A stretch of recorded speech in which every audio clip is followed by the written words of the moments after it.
ठीक है, तो आप लोग जब जज मजिस्ट्रेट बनेंगे और आप लोग किसी का मृत्युकालिक कथन लिखेंगे या लिखने के लिए आपको बुलाया जाएगा हॉस्पिटल में या कहीं भी, तो आपको पता है कि इस केस में राम बिहारी बनाम बिहार राज्य के केस में सुप्रीम कोर्ट ने बोला है कि ये अगर प्रश्न उत्तर के रूप में हो, क्वेश्चन और आंसर के रूप में हो, तो ये सर्वोत्तम है। लेकिन अगर नहीं भी है तो भी कोई दिक्कत नहीं है। किसी ने अपनी कहानी लिखी, मुझे एक फिल्म का एक सीन याद आ रहा है, उसको समझेंगे। एक व्यक्ति जो घायल अवस्था में हॉस्पिटल में था, उसको लगा कि अब मैं मर जाऊंगा। उसने क्या किया, वहां पर जो डॉक्टर एक रजिस्टर रखते हैं जिसमें वो पेशेंट की जानकारी लिखते हैं कि पेशेंट का बीमारी किस प्रकार से है, क्या इंप्रूवमेंट हो रहा है। डॉक्टर की उस रिपोर्ट में उसने पीछे में अपना लिख दिया मृत्युकालिक कथन कि मुझे इसने मारा या फिर ऐसे में मरा हूं। उस कागज को भी मृत्युकालिक कथन डाइंग डिक्लेरेशन मान सकते हैं और उसके आधार पर कोर्ट उसको संज्ञान में लेके आगे कार्रवाई कर सकती है। तो प्रारूप क्या है, पॉइंट नंबर वन, प्रारूप क्या है ये आप लोगों ने समझा। ये किस प्रकार से होगा, ये लिखित, मौखिक, oral, written, partly, written partly oral, और संकेत द्वारा, जेस्टर के द्वारा, साइन के द्वारा भी हो सकता है। लेकिन प्रश्न उत्तर के रूप में हो तो बेस्ट होगा, क्योंकि आपसे कभी कभी एग्जाम में पूछते हैं कि कौन सा मृत्युकालिक कथन सर्वोत्तम है, तो ऑप्शन देंगे लिखित, मौखिक, प्रश्नोत्तर के रूप में, संकेत के द्वारा। तो आपको लिखना है प्रश्नोत्तर के रूप में, क्वेश्चन आंसर फॉर्मेट में अगर होगा तो वो सबसे बेस्ट है। दूसरा पॉइंट, मृत्युकालिक कथन हम किसके समक्ष करेंगे, कौन से व्यक्ति के समक्ष। मान लीजिए कोई व्यक्ति मरने वाला है और उसने किसके समक्ष वो स्टेटमेंट दिया है, इसका क्या प्रभाव पड़ेगा। रोड पे एक्सीडेंट हुआ, एक व्यक्ति जो बिल्कुल घायल हो गया, वो मरने ही वाला है, उसने एक स्ट्रेंजर व्यक्ति से, ठीक है, एक अनजान व्यक्ति से बोल दिया कि मुझे मिस्टर ए नामक व्यक्ति ने गाड़ी से धक्का मार दिया, कुचल दिया, एक्सीडेंट कर दिया। ऐसे एक अनजान व्यक्ति से, स्ट्रेंजर व्यक्ति के साथ किया गया, ये भी मृत्युकालिक कथन सुसंगत होगा। अपने रिश्तेदार से किया, भाई बहन माता पिता से किया, ये भी मृत्युकालिक कथन सुसंगत होगा, अपने रिलेशन से करने वाला व्यक्ति। पुलिस से किया, अब क्या पुलिस से मृत्युकालिक कथन हो सकती है, ये बहुत बड़ा क्वेश्चन है। क्या पुलिस से मृत्युकालिक कथन हो सकती है, पुलिस को हम डायरेक्ट डिक्लेरेशन कर सकते हैं, वो वैलिड होगा, सेक्शन 25 में हिट तो नहीं करेगा। भारतीय साक्ष्य अधिनियम की धारा 25 क्या बताती है कि पुलिस अधिकारी को की गई संस्वीकृति सुसंगत नहीं होगी, तो संस्वीकृति नहीं कर सकते हैं ना। मृत्युकालिक कथन के बारे में ऐसा कोई व्यवधान नहीं है, तो हम पुलिस अधिकारी के समक्ष भी संस्वीकृति नहीं कर सकते हैं, लेकिन मृत्युकालिक कथन कर सकते हैं। यानी कि कोई व्यक्ति मरने से पहले पुलिस को भी अगर बोल दे कि मुझे इस व्यक्ति ने मारा है या इस कारण से मेरी मृत्यु हुई है, अगर वो स्टेटमेंट, अगर वो स्टेटमेंट मृत्युकालिक कथन उस व्यक्ति की मृत्यु से संबंधित है, तो वो रिलीवेंट होगी। ठीक है, वो रिलीवेंट होगी।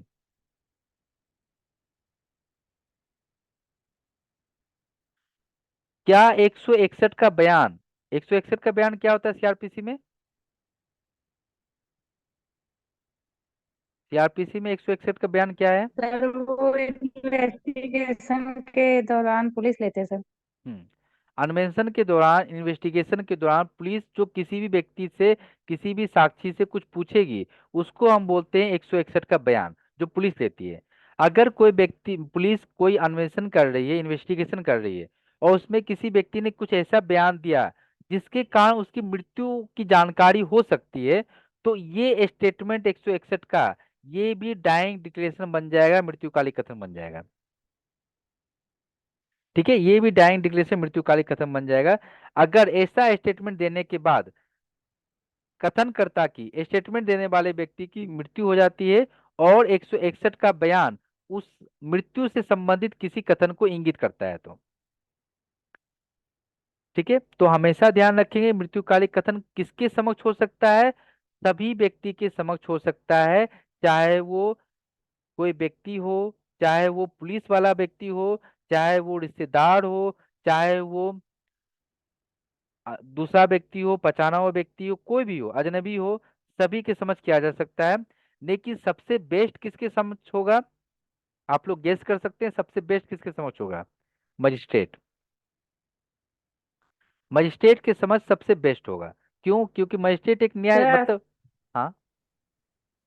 सर मजिस्ट्रेट के समक्ष तो होगा सर, पर एनी टाइम मजिस्ट्रेट उपस्थित तो नहीं रह सकते ना सर। इसीलिए ना तो सबके समक्ष वैलिड है। इसके समक्ष भी, इसके समक्ष भी, इसके समक्ष भी वैलिड सभी में है। लेकिन अगर आप सर्वोत्तम बोले। सर सर लेकिन पुलिस तो हर जगह पहुंच सकती है सर, तो और कहीं कहीं मतलब सर पुलिस होना चाहिए ना सर नहीं, ज्यादा पुलिस तो तो। है ही ना, पुलिस तो है ही, पुलिस के समक्ष तो है ही वैलिड। मैंने तो भी बताया जस्ट कि पुलिस के समक्ष भी वैलिड है। धारा 25 बताती है कि पुलिस के समझ की गई संस्वीकृति वैलिड नहीं है, पुलिस के समझ की गई कन्फेशन वैलिड नहीं है। लेकिन मृत्युकालिक कथन, डाइंग डिक्लेरेशन हम पुलिस के समक्ष भी कर सकते हैं, कोई डाउट नहीं है। डॉक्टर के समक्ष भी कर सकते हैं। डॉक्टर के समक्ष, मान लीजिए कोई हॉस्पिटल में है और डॉक्टर के समक्ष, नर्स के समक्ष, गाड़ी वाले के समक्ष, कोई गाड़ी का ड्राइवर है उसके समक्ष कर दिए, किसी के समक्ष भी, in front of any person, dying declaration valid है। लेकिन अगर उसमें सबसे बेस्ट क्वालिटी तो वहां पर बेस्ट होगा मजिस्ट्रेट, क्योंकि ये ज्यादा रिलेबल होगा। और मजिस्ट्रेट का कैसे होता है? अगर कोई व्यक्ति का एक्सीडेंट हो गया, वो हॉस्पिटल में भर्ती है और वो मरने ही वाला है या लगता है कि मर सकता है, तो उस कंडीशन में मजिस्ट्रेट को बुला के डाइन डिक्लेरेशन रिकॉर्ड कराया जा सकता है और ऐसा वैलिड होगा। अभी आपका एक लेटेस्ट केस है, उस केस में बताया गया था कि जो डाइंग डिक्लेरेशन होगा उसका वीडियोग्राफी करना भी बेहतर होता है। यानी कि वीडियोग्राफी करना मैंडेटरी है। और ये केस आप सभी लोग जानते होंगे, एक ऐसा केस है जिसको हम लोग बहुत दुखी मन से याद रखते हैं। इवन मैं भी जब भी इस केस को डिस्कस करता हूँ तो मुझे बिल्कुल बुरा लगता है कि ऐसा भी इंसान ऐसे भी हो सकते हैं। लिखिए केस का नाम। सबसे पहले ये लिख लेंगे इस केस में क्या बोला गया था। इस केस में बोला गया था कि डाइंग डिक्लेरेशन यानी मृत्युकालिक कथन, डी मतलब डाइंग और D for declaration. Dying declaration मृत्युकालिक कथन या मृत्युकालिक घोषणा, दोनों में ज्यादा अंतर नहीं है। तो मृत्युकालिक कथन या मृत्युकालिक घोषणा का वीडियोग्राफी जो है वो मैंडेटरी है, इस केस में बताया गया था। वीडियोग्राफी यानी कि जब कोई व्यक्ति, मरने वाला व्यक्ति कुछ बोल रहा है तो उसको रिकॉर्ड कर लेना अच्छा रहेगा, उसकी क्रेडिबिलिटी के लिए, उसकी विश्वसनीयता के लिए। कौन सा केस था? इस केस को हम सभी जानते हैं, जिन्होंने 2017 में काफी, Mukesh and others versus NCT Delhi, 2017, decided by honourable supreme court. इस केस को आप लोगों ने समझा कौन सा केस है ये? फेमसली इस केस को हम हाँ जानते सर हैं। एक बार। फेमसली इस केस को हम लोग निर्भया एक्ट के नाम, निर्भया केस के नाम से जानते हैं। और इनके कारण ही एक संशोधन किया गया था जिसको निर्भया एक्ट बोलते हैं, क्रिमिनल अमेंडमेंट हुआ था। ज्यादा डीप में नहीं जाते हैं क्योंकि हम लोग जब इसको पढ़ेंगे रेप वाले सेक्शन में तो वहाँ डिटेल में पढ़ेंगे क्या हुआ था, कैसे हुआ था। बट अभी इस केस में मृत्युकालिक कथन, डाइंग डिक्लेरेशन को वीडियोग्राफी होनी चाहिए, ऐसा सुप्रीम कोर्ट ने कहा था।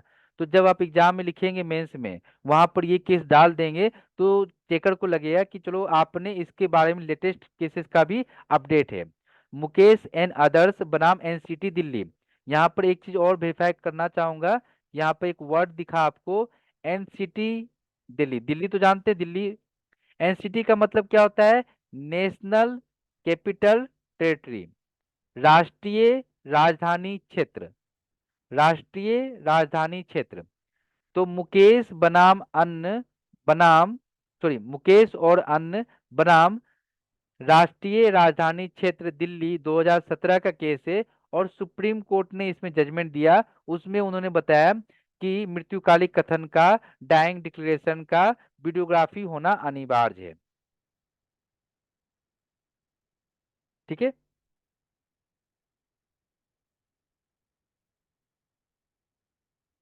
अब क्या एफआईआर जो हम लिखते हैं 161 का बयान, वो मृत्युकालिक कथन हो सकता है? 161 का बयान मृत्युकालिक कथन हो सकता है। तो क्या एफआईआर भी मृत्युकालिक कथन हो सकता है? जो एफआईआर है वो हाँ मृत्युकालिक कथन हो सकता है। सर। हाँ हम्म, सर, हो सकता है। बिल्कुल सही। तो लिखिए केस का नाम। एफआईआर भी डाइंग डिक्लेरेशन हो सकता है, मृत्युकालिक कथन भी हो सकता है।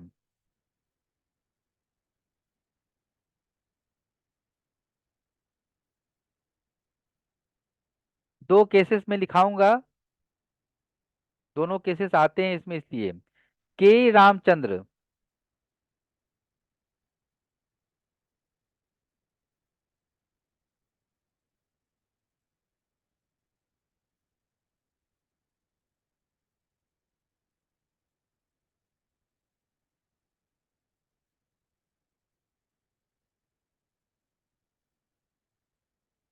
1973 का केस है हमारा। के रामचंद्र रेड्डी बनाम पब्लिक प्रोसिक्यूटर। इस केस में सुप्रीम कोर्ट ने बोला कि एफआईआर भी मृत्युकालिक कथन हो सकता है।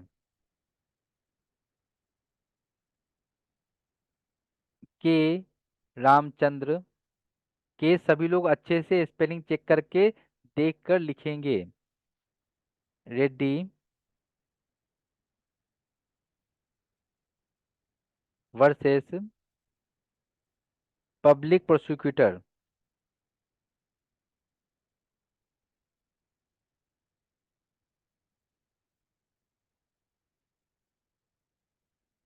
Public prosecutor.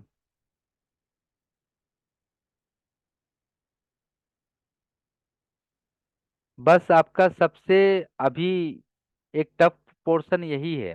इसके आगे आपको बहुत ज़्यादा केसेस का ग्रुप नहीं मिलेगा, सिर्फ एक आध सेक्शन है, जैसे आपका थोड़ा सा स्टॉपल हो गया, 115, 112, इसमें कुछ केसेस मिलेंगे।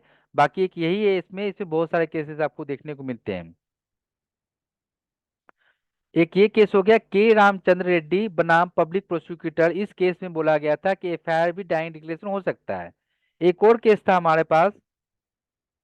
आप मेंस में कोई भी एक लिख दें चलेगा, बट प्रीलिम्स में दोनों आ सकते हैं, इसलिए दोनों थोड़ा सा ध्यान रखेंगे। मैं नहीं चाहता हूं कि आपका कोई भी केस छूटे। मुन्नू राजा बनाम मध्य प्रदेश राज्य। ठीक है, ये 1976 का था।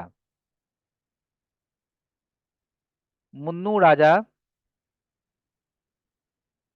मुन्नू राजा वर्सेस मध्य प्रदेश राज्य। मध्य प्रदेश राज्य। इन दोनों केस में ये बोला गया था कि एफआईआर जो है वो प्रथम सूचना रिपोर्ट, एफआईआर का प्रोविजन कहाँ मिलता है हमें? 154 सीआरपी से। 154 सीआरपीसी।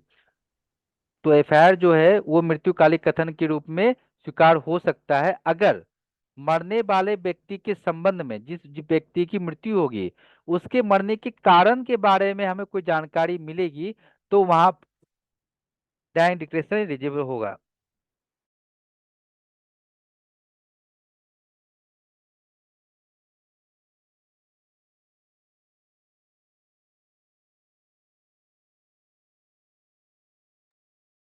ठीक है, ये कंसेप्ट क्लियर हो चुका है आप लोगों को।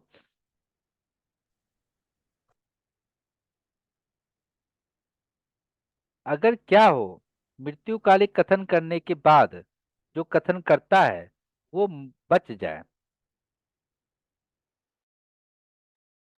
सर अगर बच जाएगा तो सर 157 में उसकी संपुष्टि होगी। वेरी गुड, बहुत अच्छे।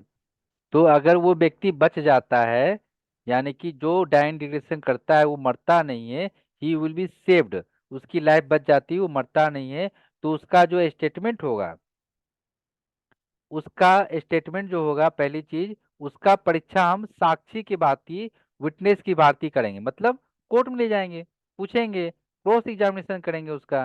ठीक है, तुमने ऐसा क्यों बोला, तुमने सही बोला गलत बोला, क्योंकि ये तो जिंदा है ना, इसको तो कोर्ट में ले जाएंगे हम, कोर्ट में इसका परीक्षण करेंगे एज ए विटनेस। साक्षी की भांति इसका परीक्षण करेंगे, और इसका जो डाइंग डिक्लेरेशन होगा उसका वैल्यू क्या हो जाएगा? डाइंग डिक्लेरेशन का वैल्यू हो जाएगा कि या तो वो संपुष्टि का साक्ष्य होगा। संपुष्टि का मतलब क्या होता है? मैं सेक्शन लिखा रहा हूँ, 1 मिनट। संपुष्टि का साक्ष्य बन जाएगा, या फिर बन जाएगा वो खंडन का साक्ष्य। कॉन्ट्राडिक्शन का एविडेंस और कोरोबरेशन का एविडेंस, ये बन जाएगा। कौन कौन से धाराएं संबंधित हो जाएंगी उससे? तो एविडेंस एक्ट का सेक्शन 157, 158 और 145। 145 में खंडन के बारे में प्रोविजन है और 157 में संपुष्टि के बारे में, कोरोबरेशन के बारे में प्रोविजन है। ठीक है। तो जो व्यक्ति मृत्युकालिक कथन देता है, मरने वाला होता है, काफी जख्मी होता है, एक्सीडेंट हो गया, अब लगता है अब मर जाएगा, अब मर जाएगा, लेकिन इसी समय वो व्यक्ति बच जाता है, वो मरता नहीं है। जब वो नहीं मरेगा तो उसने जो मरते समय जो स्टेटमेंट दिया कि मुझे इसने मारा, मुझे उसने मारा, जो भी स्टेटमेंट दिया होगा, वो फिर क्या हो जाएगा, वो बन जाएगा संपोषक साक्ष्य बन सकता है या खंडन का साक्ष्य बन सकता है।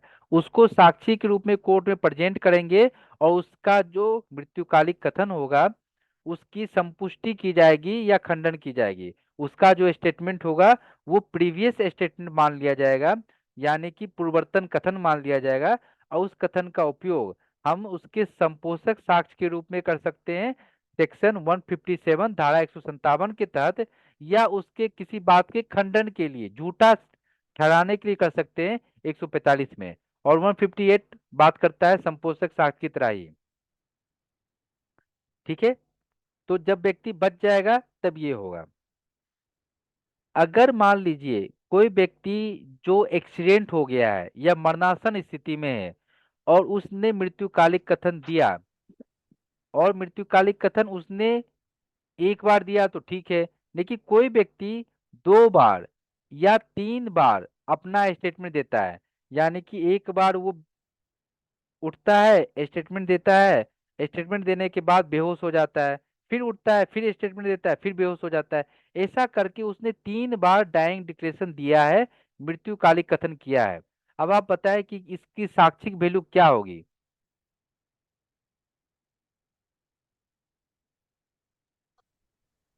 सर पहले वाले जो है सर टैंक डिक्लेरेशन उसको बेस्ट माना जाएगा सर। ठीक है। इसके बारे में हमारे पास बहुत सारे केसेस हैं। अच्छी बात यह है कि हम उस केसेस को लिखने की आवश्यकता नहीं है, क्योंकि सुप्रीम कोर्ट ने कई बार कुछ कुछ बताया है, फाइनली क्या बताया वो जानना जरूरी है। कि पहली चीज कि अगर ये तीनों सेम है, यानी कि मैं एक एग्जांपल से बता देता हूं आपको, कि मान लीजिए इस डिक्लेरेशन में बोला है कि मुझे मिस्टर ए ने मारा, इसमें भी बोला है कि मिस्टर ए के कारण मैं बना हूं, और इसमें भी कुछ और कहानी बताते हुए बताया कि मिस्टर ए के कारण बना हूं। ये तीनों में मृत्यु का कारण क्या है? मिस्टर ए, यही हमलावर है, इसने इसको मारा है, ए इज एक्यूज्ड।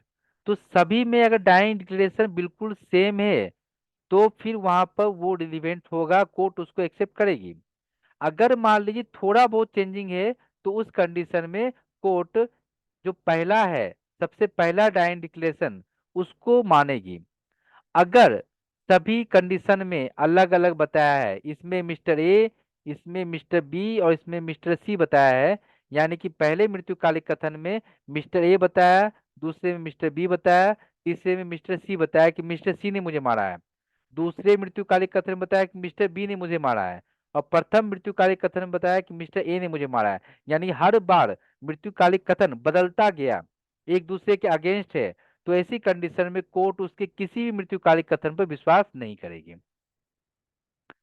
तो क्या समझ में आया? अगर सभी मृत्युकालिक कथन एक समान है, सेम है, तो कोर्ट उस सभी को एक्सेप्ट कर सकती है।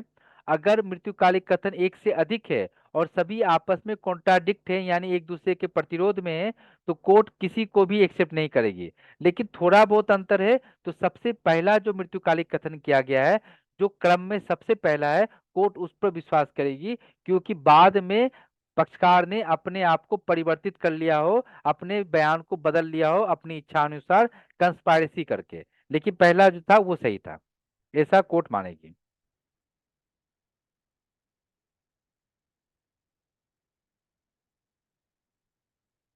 इसी के रिगार्डिंग एक और लेटिन टर्म है जो हमें लिखना है, समझना है। इस लेटिन टर्म ये आपसे एग्जाम में भी पूछा जाता है, तो जानना पड़ेगा कि इसका मतलब क्या है। फॉल्सस ऊनो, फॉल्सस ओमनिबस।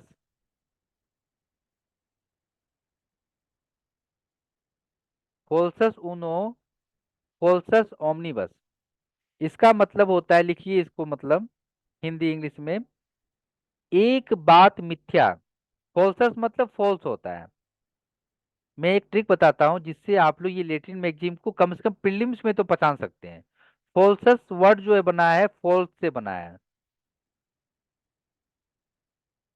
फॉल्स। तो फॉल्स मतलब झूठा होता है, मिथ्या होता है, ये चीज ध्यान रखेंगे। बस एक वर्ड से आप समझ जाएंगे कि ये क्या बोलना चाहता है। एक बात मिथ्या यानी कि एक बात झूठी, एक बात मिथ्या लिखिए, एक बात मिथ्या तो सब मिथ्या, यानी एक बात झूठी तो सभी बात झूठी। इंग्लिश में लिखेंगे, falls in one thing, falls in one thing, falls in everything, falls in one thing, falls in everything.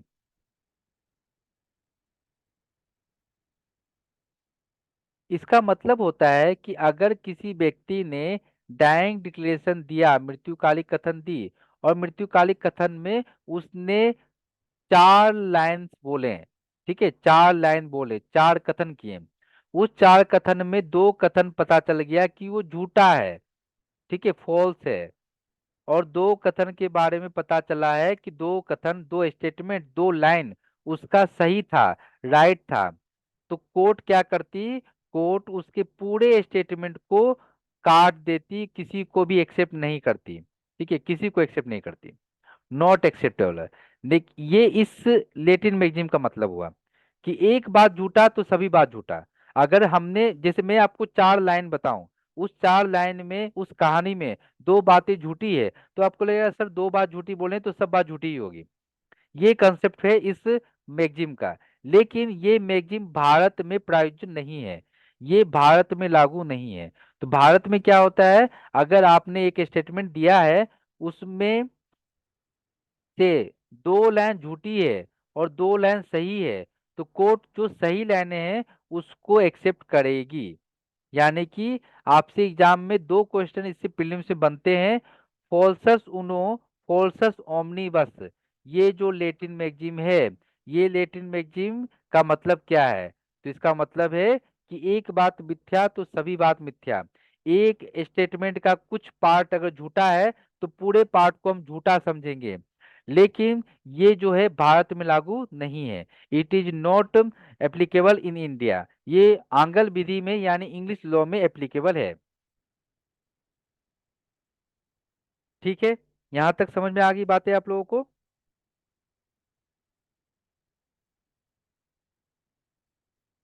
अगर आप यस लोग सर। अगर आप लोग खुश हो रहे होंगे कि चलो एक सेक्शन खत्म हो गया, तो ये गलत है, इसमें थोड़ा और पढ़ना है। बट इसको हम लोग कल अगले क्लास में डिस्कस करेंगे, क्योंकि पता चलेगा कि सभी चीज मिक्सअप हो गया है। इसीलिए आज इस मतलब टॉपिक पर इतना ही। सभी लोगों ने केसेस वगैरह जो चीजें थी वो सभी अच्छे से लिख लिए हैं। Yes sir.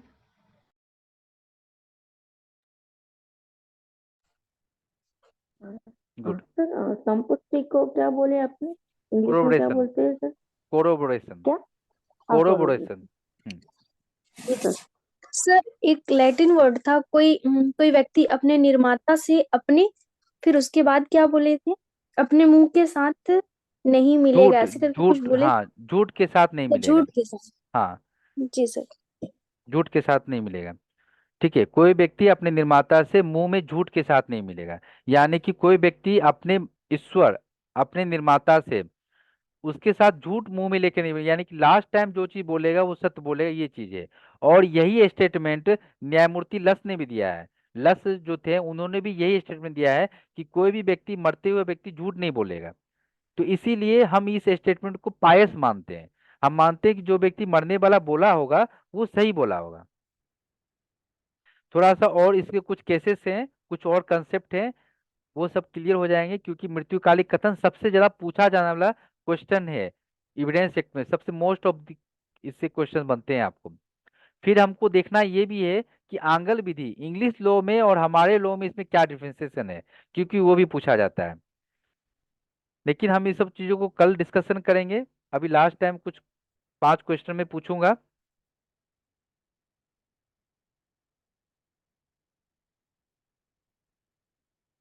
थोड़ा प्रैक्टिकल जैसा क्वेश्चन है क्योंकि ये कंसेप्ट समझाएगा। मुझे ये बताएं कि अगर सिविल क्रिमिनल केसेस में कोई व्यक्ति या किसी अभियुक्त को आप बुलाना चाहते हैं, यानी कि आप मजिस्ट्रेट या बुलाना चाहते हैं, तो आप क्या क्या प्रक्रिया,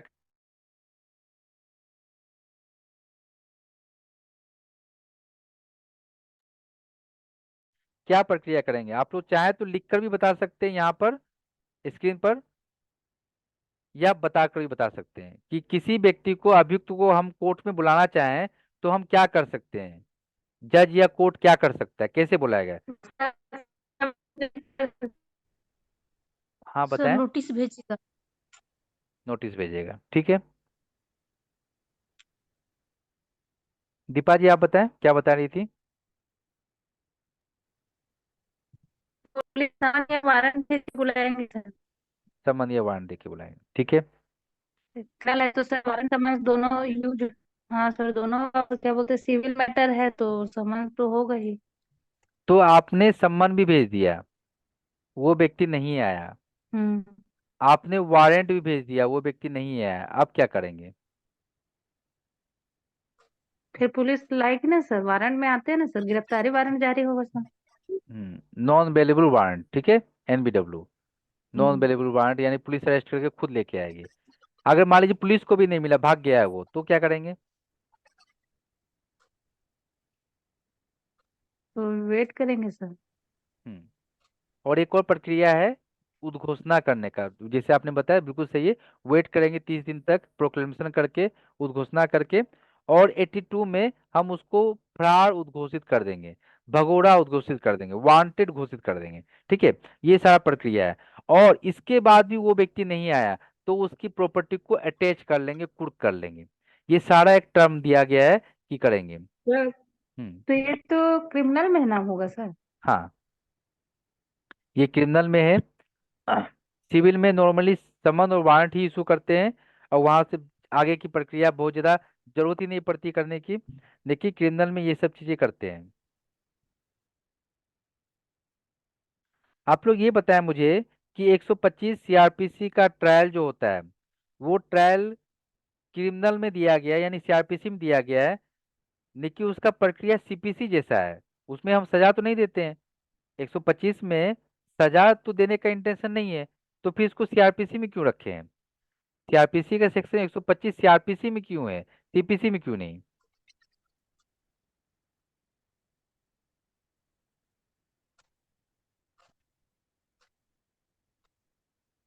क्योंकि वो तब अपने पत्नी के साथ मारपीट भी करता है, इसीलिए क्राइम एक क्राइम भी करता है। सर सर इसलिए सर, हाँ, क्योंकि सिविल का प्रोसीजर थोड़ा लंबा हो जाता है ना सर, और क्रिमिनल बिल्कुल, में उसका प्रोसीजर तो वेरी गुड। थोड़ा आपका शॉर्ट आंसर भी बिल्कुल रहता है सही और है। थोड़ा सा डर भी रहता हाँ, आपका आंसर बिल्कुल सही है कि क्रिमिनल मैटर होते हुए, सिविल मैटर होते हुए भी इसको सीआरपीसी में रखने का मेन उद्देश्य वही था कि पक्षकारों को त्वरित और जल्दी उसका न्याय मिले, ठीक है।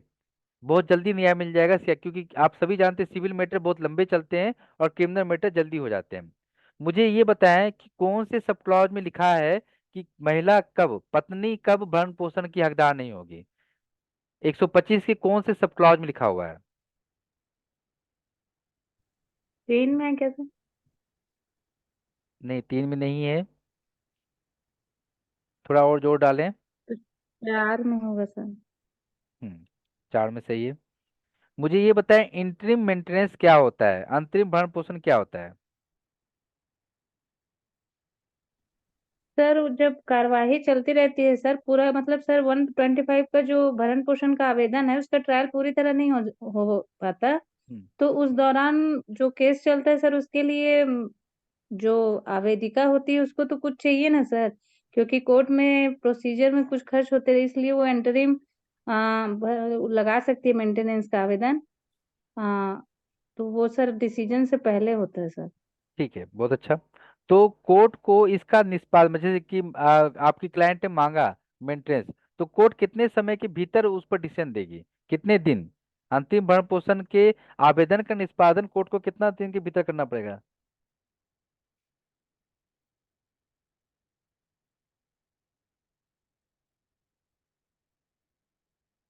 कितने दिन के भीतर?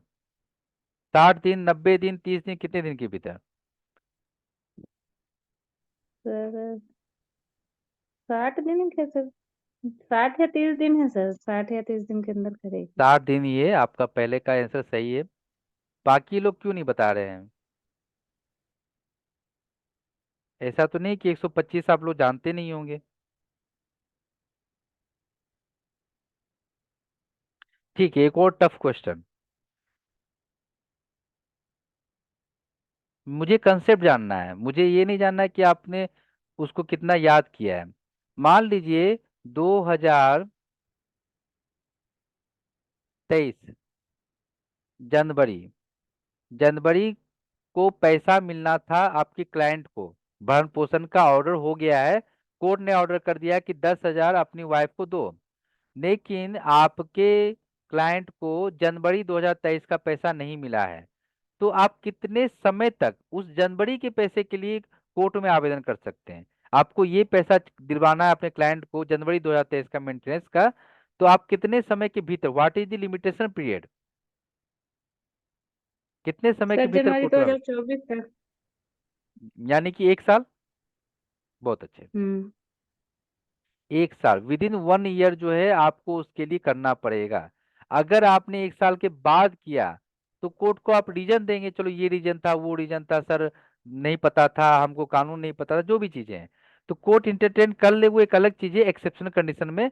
But normally court will not grant. तो कहने का मतलब क्या, जनवरी का पैसा आपका चला गया। अगर आपने जनवरी 2024 में, ठीक है, जनवरी 2024 में आपने उसके लिए आवेदन नहीं किया, तो ये पैसा आपको नहीं मिलेगा आपके क्लाइंट को। क्यों? क्योंकि इसका लिमिटेशन पीरियड बार हो जाएगा। लास्ट क्वेश्चन, कि इसमें अगर उस कोर्ट के ऑर्डर के बाद भी पक्षकार ने पैसा नहीं दिया, भरण पोषण नहीं दिया, मेंटेनेंस नहीं दिया, तो क्या उसको सजा मिल सकती है? हाँ, तो कितनी मिलेगी और कैसी सजा मिलेगी? सर सिंपल सर उसको इम्प्लीमेंट। मिलेगा कारावास सर, 30 दिन का। 30 दिन का, ठीक है। तो उसका 1 मंथ का, 1 महीने का उसको कारावास दिया जा सकता है। और सबसे अच्छी बात क्या है, जितना बार डिफॉल्ट करेगा उतनी बार कारावास दे सकते हैं हम।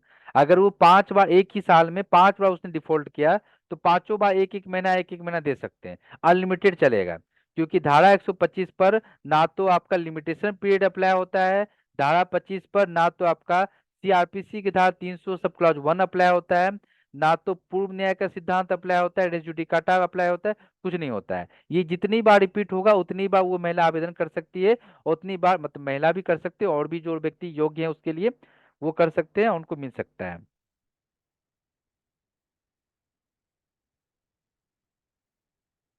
प्ली बार्गेनिंग के लिए, सौदा अभिभाग के लिए आवेदन कौन करता है? पीड़ित व्यक्ति करेगा, मजिस्ट्रेट करेंगे, या फिर अभियुक्त करेंगे? कौन सा व्यक्ति रिक्वेस्ट करता है कि हमको अभियुक्त। कंप्रोमाइज? अभियुक्त करना है। कौन सी कमिटी के रिकमेंडेशन पर ये जोड़ा गया था? मलीमत कमेटी से। बलीमत कमी से। कब जोड़ा गया था? 2006 में। बहुत अच्छे, 2006। तो अगर किसी व्यक्ति को इस सौदा विभाग के तहत काम किया गया, तो उसको सजा मिलेगी कि नहीं मिलेगी, या कम मिलेगी? सर सजा तो मिलेगी ही सर। आ, हाफ हो जाएगा सर, उसमें क्या, उसमें दो कंडीशन है सर। हम्म, ठीक है, तो एक में हाफ हो जाएगा और एक में 1/4 हो जाएगा। ठीक है, एक कंडीशन में, अगर उस अपराध का मैक्सिमम दंड है तो उसमें हाफ हो जाएगा, और उस अपराध का मिनिमम दंड है यानी कि न्यूनतम 10 वर्ष, तो उसका 1/4 करेंगे। और तीन कंडीशन, एक और कंडीशन हो सकता है कि न्यायालय उसको सदाचरण की प्रविच्छा पर छोड़ दे, यानी कि उसको सिर्फ डांट डपट के छोड़ दे, उससे सिक्योरिटी ले ले कि हाँ तुम अच्छा काम करोगे, अच्छे से रहोगे, तब उस कंडीशन में हो सकता है। एक व्यक्ति जो पहले भी दोष सिद्ध हो चुका है, क्या वो सौदा विभाग कर सकता है? हाँ या नहीं? प्ली बार्गेनिंग कर सकता है? An person, an accuse person who has been already convicted in another case can file for plea bargaining, yes और नो?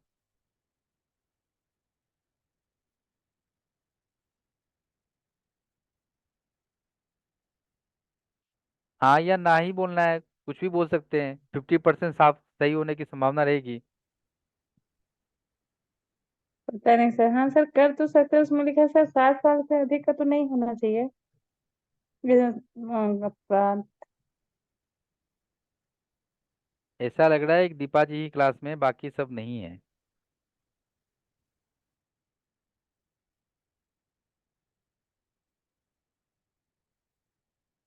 हाँ सर, कर सकते हैं सर, ये 7 तो उससे कम है तो कर सकते हैं। और सर अगर वो डांट के छोड़ जाए फिर भी कर सकते हैं सर, वो भी one type of plea bargaining ही बोला जाता है अगर कोर्ट ने डांट के छोड़ दिया है अगर मैं बोलूँ नहीं कर सकते तो?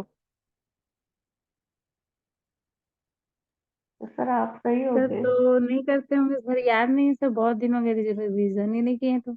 नहीं कर सकते हैं, कोई दिक्कत नहीं। देखिए, रिजर्वेशन रिवीजन नहीं है, कोई दिक्कत नहीं, थोड़ी बहुत चीज़ मिस होती है उसमें, कोई दिक्कत नहीं। बट क्या है कि मोटे मोटे चीज़ों का कंसेप्ट है, ये चीज़ होनी चाहिए। अभी मैंने 10 क्वेश्चन पूछा बाकी चीज़ों में, और ये स्पेशली 125 के प्रोविजन तो ध्यान में होने ही होने चाहिए आप लोग को, क्योंकि आप लोग प्रैक्टिस करते काम करते हैं इस पर। ठीक है, कल इससे आगे सर पढ़ेंगे। आप हाँ, हाँ बोले। जब पढ़ाते रहते हैं तो याद रहते, पता नहीं बाद में सब स्किप हो जाता है। कोई बात नहीं, ठीक है, कल